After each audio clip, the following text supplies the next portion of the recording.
The girl in Cell 7, Kang Do-yoon, pushed his mop across the cold floor of Sector 12. The water left long wet lines on the white tiles. He had done this same job for 3 years now. Every night, from 10 in the evening until 6 in the morning, he cleaned the halls of this government building. He never asked questions. He never looked too closely at the locked doors. The job paid well, and that was all that mattered. His mother was sick. She had been in the hospital for 2 years. The doctor said she needed special treatment, and special treatment cost money. So Do-yoon worked. He cleaned floors and emptied trash cans and pretended he did not notice the strange things that happened in this place. Tonight felt different. The air itself seemed to shake with nervous energy. Scientists ran past him without saying hello. Their white coats flew behind them like wings. Their faces showed a mix of excitement and fear that made Do-yoon uncomfortable. He kept his head down and pushed his cart toward the storage rooms at the end of the hall. Then he heard something strange. Odd. It was not the hum of machines. It was not footsteps or voices from the labs. It was crying. Soft, quiet crying that seemed to come from behind a door marked Equipment Storage, Cell 7. Do-yoon stopped walking. His heart beat faster. He knew he should keep moving. He knew that asking questions in this place was dangerous. But the crying continued, and something inside him would not let him walk away. He moved closer to the door. There was a small window made of thick glass. He had to stand on his toes to look through it. What he saw made him forget how to breathe. A girl sat in the corner of a white room. But she was not like any girl he had ever seen. Her skin was pale violet, like the color of flowers in spring. Her hair was silver and fell around her shoulders in tangled waves. She wore a thin hospital gown, and her wrists showed dark marks where restraints had held her. She was beautiful and strange, and clearly suffering. As if she felt his eyes on her. She looked up. Her eyes were gold, deep and bright like coins in sunlight. There were no visible pupils, just endless gold that seemed to look right through him. "Please," she said. Her voice was soft but clear.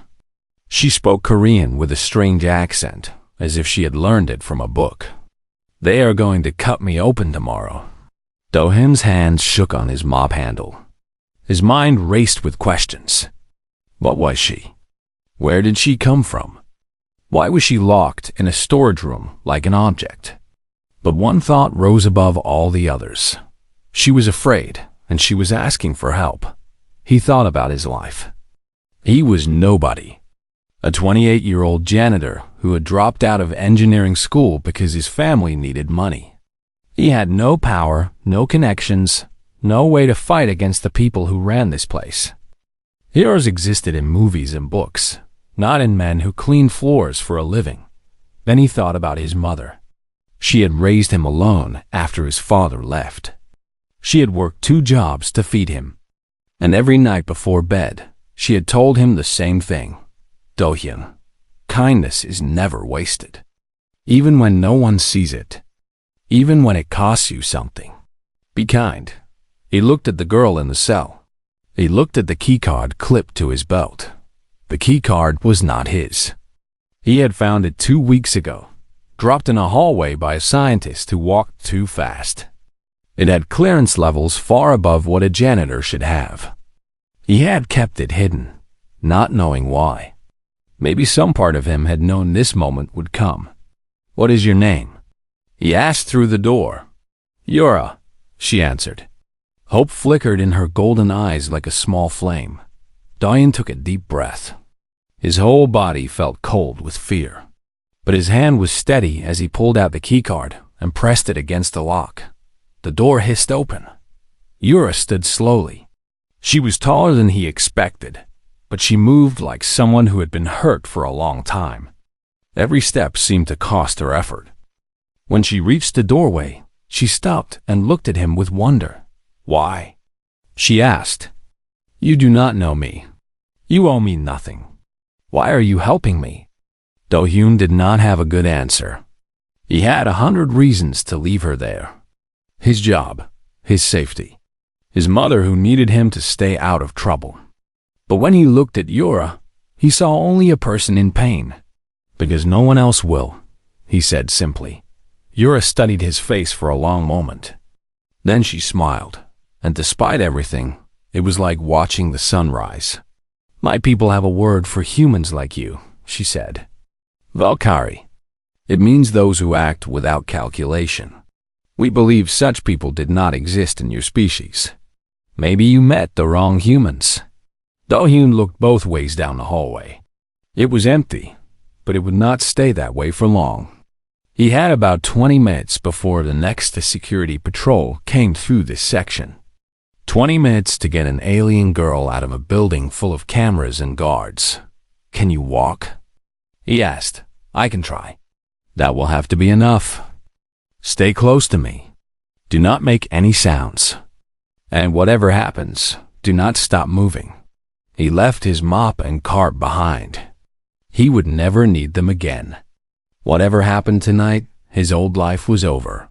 They moved through the corridors like ghosts. Do-hyun knew this building better than anyone. He knew which cameras had blind spots. He knew which doors led to maintenance tunnels. He knew that the guards in Section C took smoke breaks at 2 in the morning, and that the emergency exit near the loading dock had a broken alarm that nobody had fixed. Yura followed him without question. Her bare feet made no sound on the cold floor. Despite her weakness, she never slowed down, never complained. There was strength in her that had nothing to do with her body. They reached the loading dock just as Do-hyun heard the first alarm. Somewhere behind them, someone had discovered the empty cell. Red lights began to flash. Boots thundered in distant hallways. A delivery truck sat in the dock, its engine still cooling. The driver had gone inside to fill out paperwork, just like he did every night. And just like every night, he had left his keys in the ignition. Do-hyun helped Yura into the passenger seat, then ran to the driver's side. His hands were shaking so badly that he almost dropped the keys. But he got the engine started, and the truck roared to life. The gate guard shouted something as they approached, but Do-hyun did not slow down. The truck crashed through the barrier and burst onto the dark road beyond. In the mirror, he watched the facility grow smaller. Scientists and guards poured out of doors, pointing and yelling. But they were too late. Yura sat beside him, her golden eyes reflecting the passing streetlights. She was free. He had done it. He had actually done it. Thank you, she said quietly. I will never forget this. Whatever happens now, I will never forget what you did for me. Do-hyun wanted to ask her 1,000 questions. What was she? Where did she come from? What had they done to her in that place? But those questions could wait. Right now, they needed to disappear. He pressed the gas pedal harder and drove into the night, leaving behind everything he knew and everyone he loved. He had saved a stranger, and now he would have to live with the consequences. He did not know yet that those consequences would reach far beyond Earth. He did not know that empires would shake and stars would. Remember his name. All he knew was that he had seen a girl crying in a cell, and he had chosen to help her. For Kang Do-hyun, that was enough. The escape the truck moved through empty roads as the night grew darker. Do-hyun drove without stopping, his eyes always checking the mirrors for lights behind them. His heart pounded in his chest like a drum that would not slow down. Every passing car made him grip the steering wheel tighter. Every distant siren made his blood turn cold. Beside him, Yura sat very still. The hospital gown she wore was thin and dirty. Her silver hair hung in tangles around her face. In the dim light of the truck, her violet skin seemed to glow faintly, like something from a dream. Where are we going? She asked. Her voice was tired but calm. Somewhere safe, Do-hyun said. My grandmother had a cabin in the mountains. Nobody has used it in years. We can hide there until I figure out what to do. Yura nodded but said nothing. She looked out the window at the passing trees and buildings, her golden eyes taking in everything. Do-hyun wondered what she was thinking. He wondered what Earth looked like to someone who had never seen it before. They drove for 3 hours before Do-hyun felt safe enough to speak again. The city lights had disappeared behind them. Now there was only darkness and the white lines of the road stretching into the distance. "Can I ask you something?" He said, double quotes. "Yes. What are you? Where do you come from?" Yura was quiet for a moment. Then she turned to look at him, and in her eyes he saw a sadness deeper than any ocean. "I come from a world called Velora," she said. "It is very far from here. My people have traveled among the stars for thousands of years. We have built an empire that covers 40 star systems." Do-hyun tried to understand what she was saying. 40 star systems. Other worlds. An empire in space. It sounded like something from a movie, not real life. "Why did you come to Earth?" he asked. "My parents sent me. They were the Emperor and Empress of Velora. They believed that our empire had become cold and cruel. They wanted to learn from younger species, from peoples who still remembered what it meant to be kind." Yura paused, and her hands tightened in her lap. "Earth was our first mission. We came in peace, hoping to make friends. What happened? Your government captured our ship. My guards tried to protect me, but they were killed.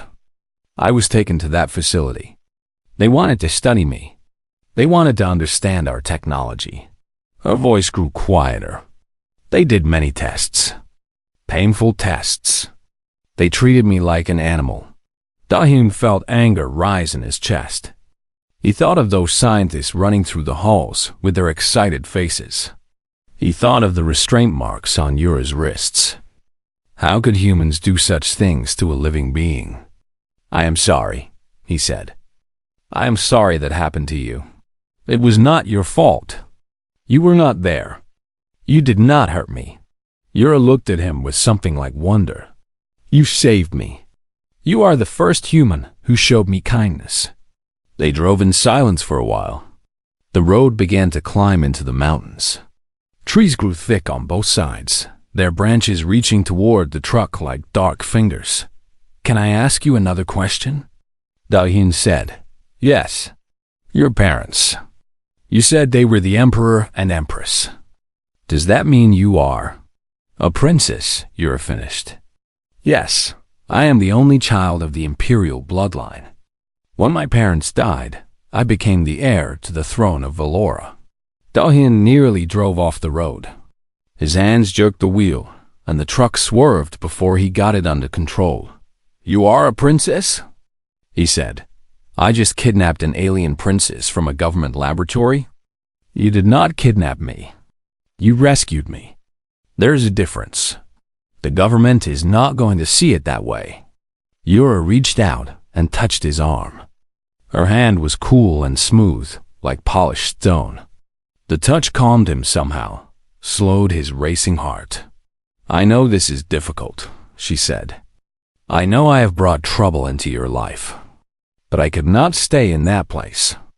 They were going to open my body and study my organs. I would have died." Do-hyun took a deep breath. She was right. Whatever problems they faced now, at least she was alive. At least she was free. "What about your people?" he asked. "Does your empire know where you are? Will they come looking for you?" Yura's face grew dark. She reached under her hospital gown and pulled out a small pendant on a chain.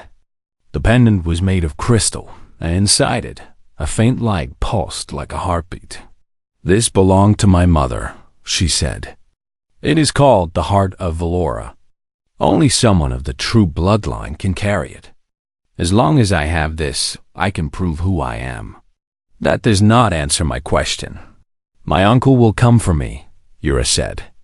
Her voice was bitter now. "Admiral Sorn. He was my father's brother. When my parents died and I disappeared, he took control of the empire. He told our people that I was dead. But you are not dead." "No. And that is a problem for him. Yura held the pendant tightly. If I return to Valora, I can challenge his rule. I can take back my throne. That is why he wants me. Not to save me, but to silence me forever. Dohyun understood now. Yura was not just running from humans. She was running from her own family. She was trapped between two worlds, wanted by both, safe in neither. So what do we do? He asked. I do not know yet. But for now, we hide. We rest. And we think of a plan. They reached the cabin as the first light of dawn touched the sky. It was a small wooden building at the end of a dirt road, surrounded by pine trees. The windows were dark and dusty. The door hung slightly open, its lock rusted from years of neglect. Dohyun helped Yura out of the truck.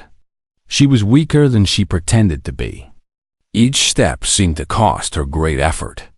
By the time they reached the door, she was leaning on him heavily. Inside, the cabin was simple but clean. There was one room with a bed, a table, and a small kitchen.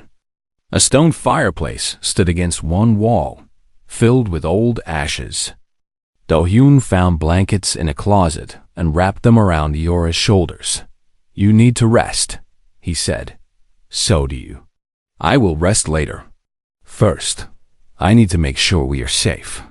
He checked all the windows and locked the door. He moved the truck behind the cabin where it could not be seen from the road. By the time he finished, the sun had fully risen, sending golden light through the dusty windows. When he came back inside, he found Yura sitting by the empty fireplace. She had found some of his grandmother's old clothes in a drawer. The dress was too big for her, but she looked more comfortable than before. This place has good memories, she said. I can feel them in the walls. Someone was happy here. Don smiled despite his tiredness. My grandmother. She lived here for many years before she died. She used to bring me here when I was a child. We would pick berries and watch the stars. The stars, Yura repeated. She looked up at the ceiling as if she could see through it to the sky beyond. I wonder which one is my home. Maybe you can show me someday. Yura looked at him, and for the first time, she laughed. It was a small sound, quiet and surprised, but it was real. Maybe I will, she said. They did not know then that they were running out of time. They did not know that far above them, beyond the clouds and the blue sky, ships were already approaching Earth. Admiral Soren had received word that his niece was still alive. He would not let her escape again. But for that one morning, in that small cabin in the mountains, there was peace. A human and an alien sat together by an empty fireplace. Two strangers who had found something precious in each other. Something that might just change the fate of two worlds. The price of kindness. 3 days passed in the mountain cabin. Each day, Yura grew stronger. The color returned to her violet skin, bright and healthy like a flower after rain. Her movements became smooth and graceful again. Whatever the scientists had done to weaken her, her body was healing. Dohyun spent his time making the cabin livable. He cleaned the dust from every surface. He fixed the broken windows and repaired the old water pump. He walked to a small village at the bottom of the mountain to buy food, keeping his head down and speaking to no one. Every night, he and Yura talked by the fire. She told him about Valora, about its crystal cities and purple skies. She told him about her parents, who had dreamed of peace between worlds.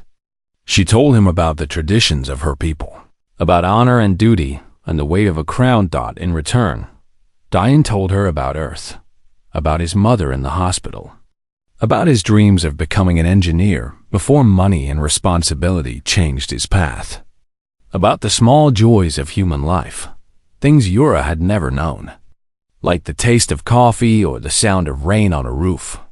On the third night, Yura asked him a question that surprised him. Among my people, kindness is considered weakness, she said. Power is all that matters. Those who help others without benefit are called fools. Why is it different for you? Dohyun thought about this for a long time.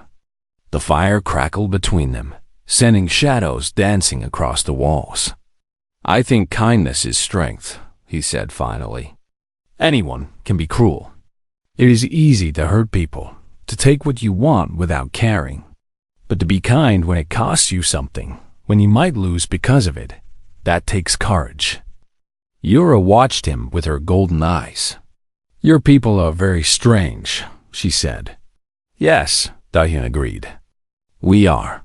On the fourth morning, everything changed. Dahyun woke to the sound of a car engine. He grabbed a kitchen knife, the only weapon he had, and moved silently to the window. A small vehicle had stopped at the end of the dirt road. A woman stepped out, tall and thin, with short black hair and glasses. She walked toward the cabin with her hands raised, showing she meant no harm. "Kang Do-yeon," she called out. "My name is Park Ji-yeon. I was a researcher at the facility. I am not here to hurt you. I am here to help." Da-hyun did not move. "How did you find us?" "Traffic cameras. Facial recognition. You are not as invisible as you think." Ji-yeon stopped a few meters from the door. "Please, I have information you need. Both of you need." Yura appeared beside Do-hyun. She studied the woman through the window with careful eyes. "She is telling the truth," Yura said quietly. "I can sense it." "You can sense lies?" "Emotions. Fear, anger, honesty. Her heart is heavy with guilt, but there is no harm in her." Dahyun opened the door slowly, the knife still in his hand. Ji-yeon stepped inside, her eyes moving quickly over the cabin before settling on Yura. "So you are real," Ji-yeon said. "I hoped you were. I hoped we had not imagined everything." "You worked at the facility," Yura said. It was not a question. "Yes, I was part of the research team. When they first brought you in, I thought we were making history. First contact with an alien species. The discovery of a lifetime." Ji-yeon's voice grew bitter. "Then I saw what they were doing to you. The experiments. The pain. I tried to report it to my superiors, but they told me to be quiet. They said it was necessary. Why are you here now?" Dahyun asked. Ji-yeon pulled a tablet computer from her bag. She turned it on and handed it to him. The screen was filled with documents, emails, and video files. "The experiments were not authorized by the government," Ji-yeon said. "The director was running his own program in secret. He was planning to sell Yura to the highest bidder. Other countries, private companies, anyone who wanted alien technology. He was going to cut her apart and sell the pieces." Do-hyun felt sick. He looked at Yura, at the gentle girl who had trusted him with her life, and he imagined what those people had planned for her. "This is evidence," Ji-yeon continued. "Everything I could find. If this becomes public, the director and his people will face justice. Why give this to us?" Yura asked. "Why not take it to the authorities yourself?" Ji-yeon laughed, but there was no happiness in it. "Because the authorities are part of the problem. Because the people at the top already know, and they do not care. The only hope is to make this public, to show everyone what was happening." She paused and looked at Do-hyun. "There is something else you need to know. Something that changes everything." "What?" "Ships have arrived. Alien ships. They appeared in orbit 3 hours ago." The room went very quiet. Yura closed her eyes, and when she opened them again, they were filled with a deep sadness. "My uncle," she said. "He found me." Ji-yeon nodded. "He calls himself Admiral Soren. He has been talking to world leaders. He says he comes in peace, that he only wants to recover his lost princess. He's offering technology in exchange for your return." "He is lying," Yura said flatly. "He does not want to save me. He wants to kill me. I am the only threat to his power. Then why offer technology?" Do-hyun asked. "To seem reasonable. To make humans trust him. Once he has me, he will take whatever he wants from your planet. Your leaders are fools if they believe his promises. Ji-yeon pulled out her phone and showed them a video. Admiral Soren appeared on the screen. He was tall and handsome, with the same violet skin and silver hair as Yura, but his eyes were different. Cold and calculating like those of a predator. "We come seeking our princess, stolen by one of your kind," Soren said in perfect English. "Return her, and we offer friendship. Resist, and we offer nothing." This man took her from our care. The image changed to show Do-hyun's face. Security footage from the facility, clear and undeniable. "Bring him to us," Soren continued. "We wish only to reward him for her safe return." The video ended. Do-hyun stared at his own face on the screen. He was no longer a nobody. He was the most wanted man on two worlds. "Reward," he said bitterly. "He wants to reward me. He wants to make an example of you," Yura said. "To show what happens to those who defy the Empire." Ji-yeon put her phone away. "It gets worse. Your face is everywhere now. Every news channel, every website. Some people call you a criminal who endangered Earth. Others call you a hero who saved an innocent life. The world is divided." Do-hyun walked to the window and looked out at the mountains. Just a week ago, he had been invisible. Just a janitor pushing a mop through empty hallways. Now empires knew his name. "What do we do?" he asked quietly. "We fight," Yura said. There was steel in her voice now, a strength that had been hiding beneath her gentle manner. "Not with weapons, but with truth. My uncle has power because people believe his lies. If we can show them the truth about what happened, about what he really wants, we can take that power away.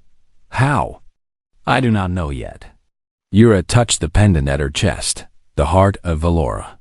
"But I have learned something from you, Do-hyun. Sometimes the right thing to do is the impossible thing. Sometimes you have to act even when you are afraid." Ji-yeon stepped forward. "I have contacts in the media. People who are not afraid to tell difficult stories. If Yura is willing to speak, if she is willing to tell the world what really happened, we might have a chance." Do-hyun looked at the two women before him. A scientist who had risked everything to do what was right. A princess who refused to give up hope. He was just a janitor, but somehow he had become part of something much bigger than himself. "Okay," he said. "Let us tell them the truth." Outside, the sky was bright with afternoon sun. But far above the clouds, hidden from human eyes, Admiral Soren's fleet waited in the darkness of space. The battle for Earth had not yet begun. But the first shots were about to be fired, and they would be made of words. The Valkyrie Rises the video spread across the world like fire. Ji-yeon had arranged everything. A journalist she trusted, a secure connection that could not be traced, and cameras that would carry Yura's message to every screen on Earth. They filmed in the cabin, with mountains visible through the window behind them. Beautiful and peaceful. Yura spoke first in her own language, soft and flowing like music. Then she switched to Korean, and finally to English. She wanted everyone to understand. She told them everything. About her parents and their dream of peace. About her capture and the experiments. About her uncle's betrayal and the lies he was spreading. Her voice was steady and clear, and in her golden eyes there was no fear, only truth. "One human showed me the power without compassion is meaningless," she said at the end. Kang Do-hyun saw a stranger suffering and chose to help her. He gained nothing from this. He risked everything. "Among my people, we have a name for such souls. We call them Valkyrie, those who act without calculation. I thought such beings were only legends. Now I know they are real." The video ended. GM pressed a button and it flew into the world. Within hours, everything changed. News channels played the video again and again. People argued in the streets, in offices, in homes. Some believed Yura was telling the truth. Others thought it was a trick, a clever lie designed to confuse humanity. Governments held emergency meetings behind closed doors. No one knew what to do. Admiral Soren's patience ran out quickly. His ships began to descend from orbit. They did not attack, not yet. Instead, they positioned themselves above major cities around the world. London, Tokyo, New York, Seoul, Beijing. Massive vessels that blocked out the sun, casting shadows over millions of people. The message was clear. Give us what we want, or face the consequences. Du Haiyan watched the news on Jiang's tablet. He saw his own face appearing again and again. Some channels showed crowds holding signs with his name, calling him a hero. Other channels showed angry people demanding his arrest. "This is my fault," he said quietly. "No," Yura said. She sat beside him, her hand finding his. "This is my uncle's fault. You only did what was right. You cannot control how others respond to goodness. People are scared because of me. People are scared because ships are hovering over their cities. That is not the same thing." Yura squeezed his hand. "Do not lose yourself in guilt, Doyun. We need you to be strong." Jian burst through the door, her face pale with urgency. "We have a problem." "Several problems, actually. What happened?" "Your government has issued a warrant for Do-hyun's arrest. They want to hand him over to Soren as a peace offering." Jian set down her tablet, showing a news report. "Some officials are saying that one man's life is worth less than the safety of the whole planet." Do-hyun felt his stomach drop. He had expected this somewhere in his mind, but hearing it spoken out loud made it real. "There is more," Jian continued. "Soren has made a new offer. He says if Yura is returned within 24 hours, he will give humanity advanced medical technology. Cures for diseases, longer lives, an end to suffering. If she's not returned, he will begin demonstrations of power. He will destroy something," Yura said. Her voice was cold. "A city, perhaps. Or a landmark. Something to show that he is serious. Can he do that?" Do-hyun asked. "Would he really kill innocent people? My uncle once burned an entire moon to end a rebellion. 10 million people died. He called it a necessary example." Yura's eyes were hard. "Yes, he will do it." The cabin felt very small suddenly. Outside, the afternoon light was fading. Somewhere above the clouds, ships waited with weapons that could turn cities to dust. "Then I will turn myself in," Do-hyun said. He stood up, pulling his hand from Yura's grip. "If my surrender can save lives, I have to do it. No." Yura rose to her feet. There was something different in her now, something royal and commanding that Do-hyun had not seen before. "You will not sacrifice yourself for my uncle's lies. He will not keep his promises. He will take you, take me, and still do whatever he wants to your planet. Then what do we do? We cannot fight a fleet. We cannot hide forever. What choice do we have?" Yura was quiet for a long moment. She touched the pendant at her chest, the heart of Valora, and it glowed brighter at her touch. "There is one thing," she said slowly. "An old law, ancient, from the time before the Empire became cruel. It was meant to protect those who showed true honor." "What law?" "The right of Valkyrie." Yura looked at Do-hyun with eyes that seemed to hold galaxies. "When an heir to the throne names someone as their Valkyrie, that person becomes protected by the full power of the bloodline.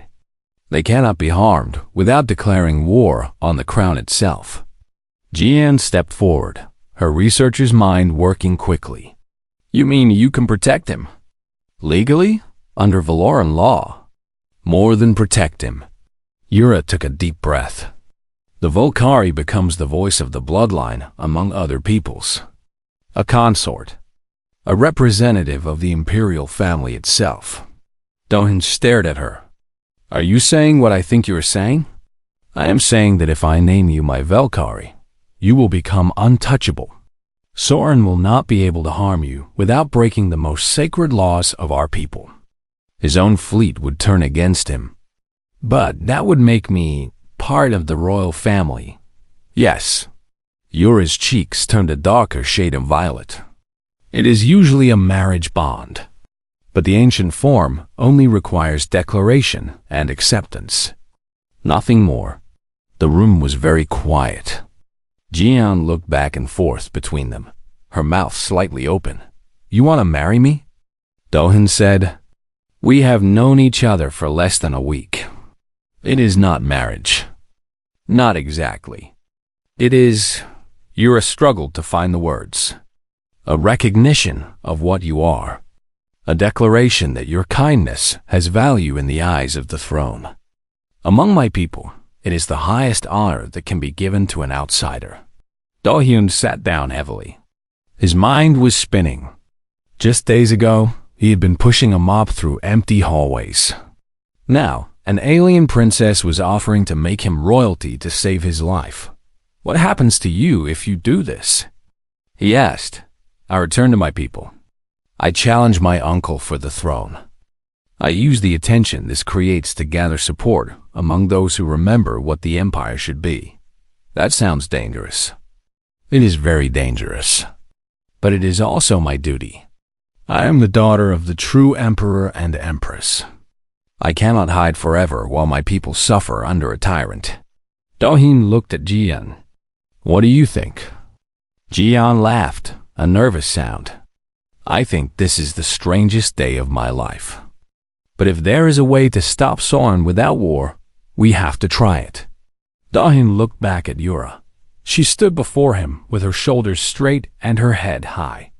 She was beautiful and strange and braver than anyone he had ever known. If I say yes, he said slowly, what happens next? We broadcast the declaration. We make it public, impossible to deny. My uncle will be forced to acknowledge the right or openly break our laws. Either way, you will be protected. And I will have the leverage I need to return home on my own terms. Don thought about his mother in her hospital bed. He thought about all the people he would never see again if he agreed to this. He thought about the life he was giving up. Then he thought about Yura, alone in that cell, asking for help. He stood up and faced her. Okay, he said. I accept. Yura smiled, and despite the fear and uncertainty, it was like watching stars being born. Then let us tell the universe, she said. That night, another video went out. This time, it was not just for Earth. Yura spoke the ancient words in the language of her people, formal and beautiful. She named Kang Do-yoon her Valkyrie, her voice among the stars, and in orbit above Earth. Admiral Soren watched with fury burning in his eyes. The game had changed. The stars remember the Imperial shuttle landed in a field outside Seoul. It was a beautiful ship, silver and graceful, shaped like a leaf falling from some impossible tree. Media drones filled the air around it, recording everything. Soldiers from a dozen nations stood at a careful distance, their weapons useless against technology they could not understand. Yura walked toward the shuttle with her head held high. She had found proper clothes now, a flowing dress of deep purple that matched her skin. The heart of Valora glowed at her chest, bright and steady. She looked like what she was, an empress returning to claim her throne. Do-hyun walked beside her. He still wore his old jacket, the same one he had worn on the night he freed her from the laboratory. He had refused all offers of finer clothing. He was not royalty, no matter what ancient words had been spoken. He was still just a janitor who had made an impossible choice, but he walked forward anyway. A second shuttle descended from the sky.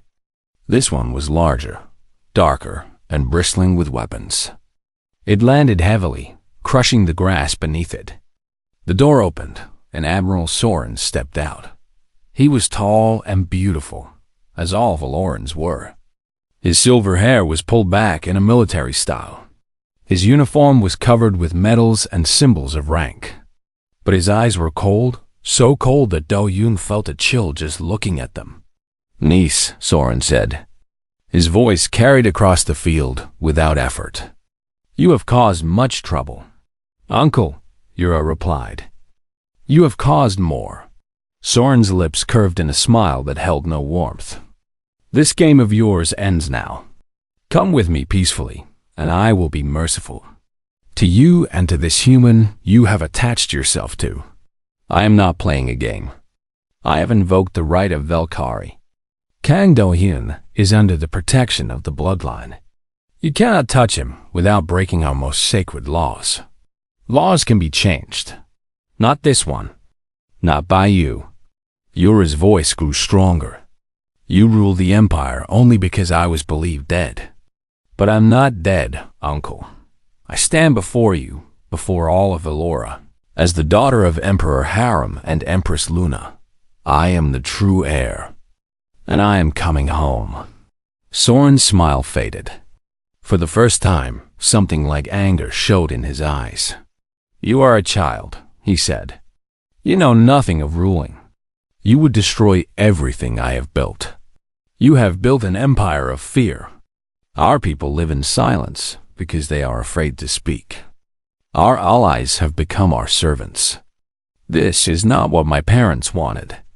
This is not what Valora should be." Around them, the watching soldiers and journalists were very quiet. They did not understand the language, but they could feel the tension. They knew they were witnessing something historic. Soren looked at Do-Yun for the first time. His golden eyes studied the human with open contempt. "And this creature," he said. "This is your Valkyrie? A janitor? A nobody from a primitive world? You shame our bloodline by binding yourself to such weakness." Do-Yun felt fear rising in his chest. Every instinct told him to run, to hide, to escape those terrible eyes. But he thought of Yura in her cell. He thought of all the small moments of kindness that had led him here. He stood his ground. "I am nobody," Do-Yun said. His voice was quiet but steady. "You are right about that. I clean floors for a living. I have no power, no army, no technology. But I saw a person suffering, and I chose to help her. That is all I did." Soren laughed. It was a cold, mocking sound. "And you think that matters?" "One small act of foolish compassion." "It mattered to me," Yura said. "It mattered more than all your power and all your ships, because it showed me what real strength looks like. Not the strength to destroy, but the strength to help someone when it costs you everything." She stepped forward, facing her uncle without fear. "I have proof of your crimes. I recorded everything during my captivity. Every order you gave. Every plan you made to sell our technology to the highest bidder. Every bribe you took from foreign powers. The Empire will see who you really are." For the first time, Soren looked uncertain. His eyes moved to the pendant at Yura's chest, the heart of Valora that recorded all it witnessed. "You are bluffing," he said. "Am I?" Yura touched the pendant, and it began to project images into the air. Conversations between Soren and his conspirators. Plans to assassinate Yura upon her return. Evidence of corruption that reached throughout the Empire. The guards who had come with Soren began to look at each other. These were loyal soldiers of Valora, men and women who had served the Empire their whole lives. They had followed Soren because they believed he was the rightful ruler. Now they were seeing the truth. "This changes nothing," Soren said, but his voice was less certain now. "I am the regent. I have the loyalty of the fleet. You have the loyalty of men who were lied to." Yura looked at the guards. "My name is Yura, daughter of Haram and Luna. I carry the heart of Valora, which has recorded everything. I call upon the ancient laws of succession. I claim my throne." One by one, the guards began to kneel. Not to Soren, but to Yura. Soren watched his power crumble before his eyes. His face twisted with rage. "No," he said. I will not lose everything to a child and a human insect. He reached for a weapon at his belt. But before he could draw it, Da-hyun moved. He did not think about what he was doing. He did not calculate the risks or consider the consequences. He simply saw a threat to Yura and acted. His body slammed into Soren, knocking them both to the ground. The weapon flew from Soren's hand and landed in the grass. Guards rushed forward, pulling them apart. Da-hyun lay on the ground, breathing hard. Soren was restrained by his own soldiers, still shouting with fury. Yura knelt beside Da-hyun, her golden eyes filled with concern. "You saved me again," she said. "You foolish, wonderful human." "I told you," Da-hyun said, managing a weak smile. "It seemed like the right thing to do." Soren was taken away that day, his power broken. The evidence Yura had gathered was broadcast across the empire. Revolution came, not with violence, but with truth. The people of Velora finally saw what their region had become, and they rejected him. 1 week later, Yura stood before her people as empress.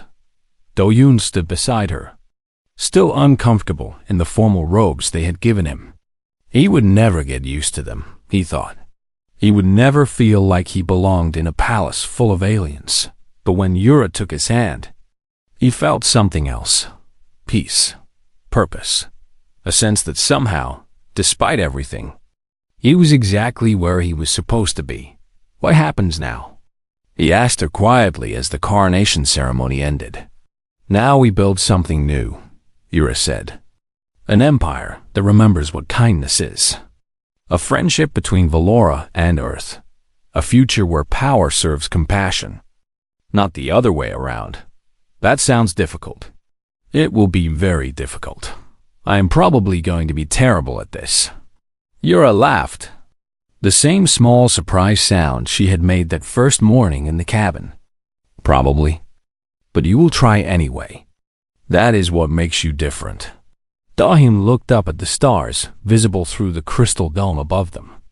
Each point of light was a world, a civilization, a story waiting to be written. He thought about his mother, now receiving the best medical care in 40 star systems. He thought about Jian, who had been offered a position in the new Empress's scientific council. He thought about all the impossible turns his life had taken. "I still do not understand why you chose me," he said. Yura squeezed his hand. "Because you saw a frightened girl in a cell, and you did not look away. Because you acted when action was dangerous. Because you showed me that the legends were true." "What legends?" "The Valkyrie. Those who act without calculation. Those who make the universe a little brighter just by existing." Yura smiled at him, and in her eyes he saw galaxies. "My people forgot that such souls were possible. You reminded them." Do-hyun looked at her for a long moment. Then he laughed, shaking his head. "I am just a janitor," he said. "You were a janitor," Yura corrected. "Now you are something more." They stood together as the stars wheeled overhead. A human and an alien. A princess and a nobody. Two people who had found each other across the vastness of space. And somewhere in the universe. The story of how a janitor saved an empire began to spread. The stars? After all, remember those who reach for them. They always do.